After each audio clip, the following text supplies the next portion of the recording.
So the first app I wanted to talk about is Pinterest, and I know that might feel like a strange app to start with. How can you be truly productive with an app like Pinterest, which is kind of designed as a social media now? But honestly, so much of what I do on this channel starts life on Pinterest.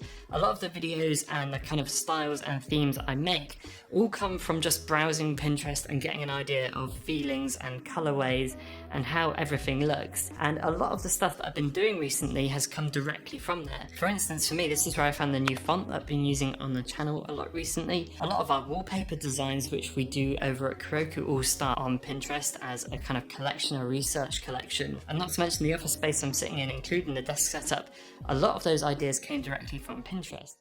The next two apps are ones that are kind of really new to me, and they're DoMarks and Minimalist. I'll talk about DoMarks first because this is the one I've been using quite a lot and I actually really like it. Effectively, DoMarks is like a bookmark manager, but what it does is really useful. So say if you're in Safari on the iPad and you want to bookmark something to come back later, you can share it into DoMarks and it turns it into a to-do list as well. So when you press share to put it into DoMarks, it actually gives you a list of things which you can put it under, like a category list, and then you can tick it off as and when you go. So whenever I see something I really like, I just add it straight into DoMarks under the Office section, and then I can come back to it and buy it or check it out later when I'm on my computer or something like that.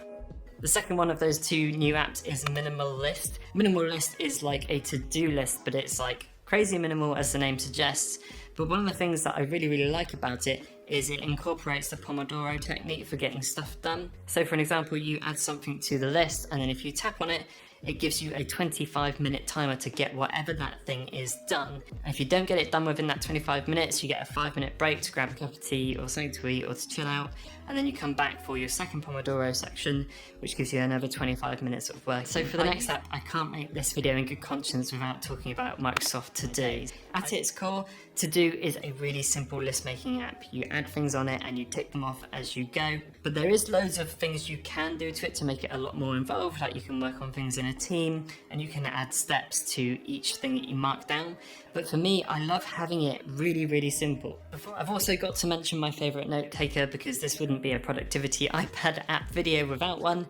And for me, the one I always come back to is GoodNotes 5. I've actually got a really deep dive on note-taking apps for the iPad, so I'll link this up here and I'll put it below as well so you can have a look over all of them. But for me, GoodNotes is the one that I always come back to and I just really like using. One of the things that did come up in that video though is that note takers are quite subjective. So you might find GoodNotes really good, and then some people might find things like Notability way better. It really depends on what you need to do. For me, GoodNotes 5 has this kind of mix of feeling like a notebook, giving you plenty of customization options, and it's quite well organized too. And okay, last up in these apps, I've got to talk about Notion. And you've probably heard a lot about Notion unless you're already using it. But Notion is effectively my entire brain dumped into one app for everything I do here on YouTube. It's got all of my goals, all of my video ideas, most of my scripts. It's got equipment lists of things I want to get, and it just does so much. It's difficult to explain in a short thing about how much Notion does do and how much it can do.